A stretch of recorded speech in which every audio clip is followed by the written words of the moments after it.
Assalamualaikum warahmatullahi wabarakatuh. Yang saya takzimi, para kiai bunyai di berbagai pesantren seantero Indonesia. Kepada Dewan Juri serta panitia sekalian yang saya hormati, dan kepada para audien virtual yang dirahmati oleh Allah. Alhamdulillah. Alhamdulillahi wa kafa. Wassalatu wassalamu ala al-mustafa wa ala alihi wa sahbihi ahli sidqi wal wafa. Amma ba'du.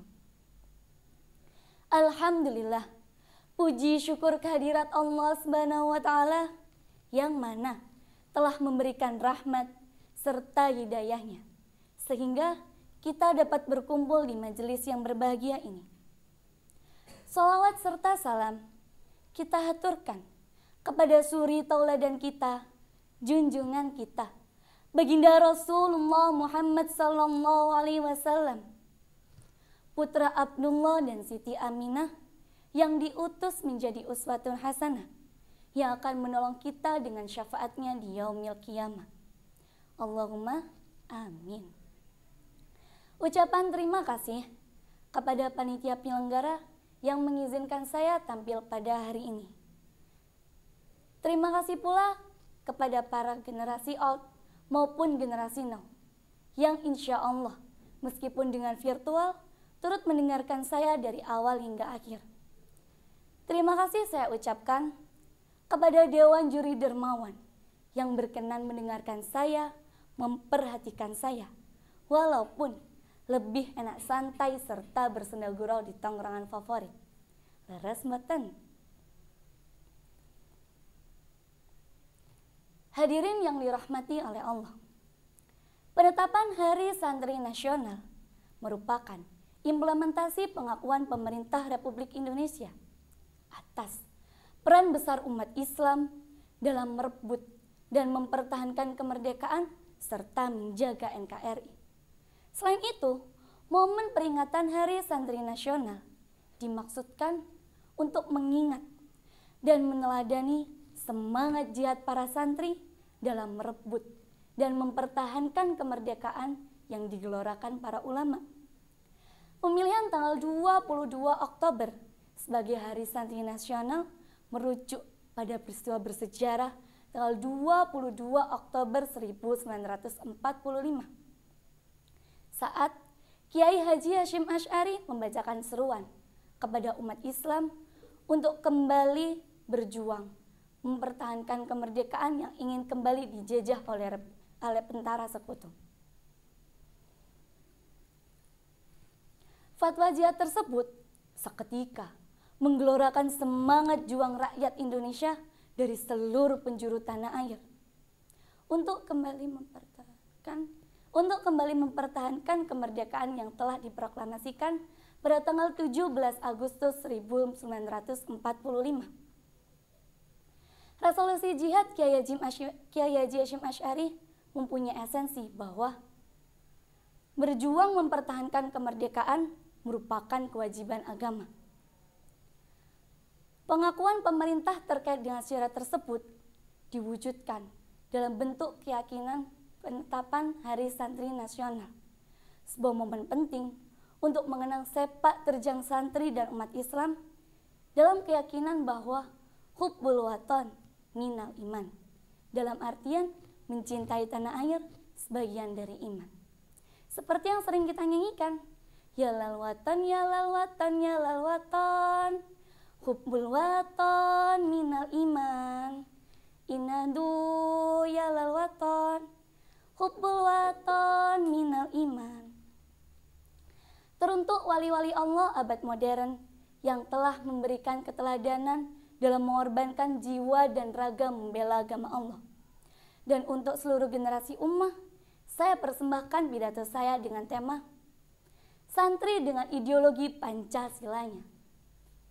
Hadirin yang dirahmati oleh Allah, warga negara yang baik adalah warga negara yang memahami dan melaksanakan hak kewajiban, bertanggung jawab, menghargai hak orang lain, taat hukum, serta bayar pajak. Warga negara yang baik juga harus bisa mempertahankan serta berperan aktif dalam menjaga stabilitas negara. Salah satunya dengan menjaga keutuhan bangsa dan menanamkan nilai-nilai Pancasila dalam kehidupan berbangsa dan bernegara. Upaya ini dilakukan untuk membangun sebuah ketahanan, stabilitas negara dari pemahaman ekstremisme yang akan membuat bangsa Indonesia berpecah belah, saling membenci, intoleran, diakibatkan karena pengamalan Pancasila tidak dijadikan sebagai landasan dalam berbangsa dan bernegara. Hadirin virtual yang dirahmati oleh Allah, Pancasila mempunyai arti kesusilaan yang kelima, yaitu tidak boleh melakukan kekerasan tersesama, tidak boleh mencuri, tidak boleh berjiwa dengki, tidak boleh berbohong, dan tidak boleh mengingkari janji. Sesuai dengan firman Allah Quran Surat At-Taubah ayat 10. A'udzu billahi minasyaitonir rajim. Bismillahirrahmanirrahim. La yarqubuna fi mu'minin illa wala dimmah wa ulaika humul mu'tadun. Al-Ayah.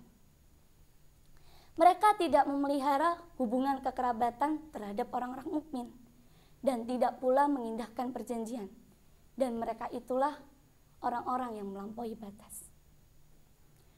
Ukhti wa akhi rahimakumullah.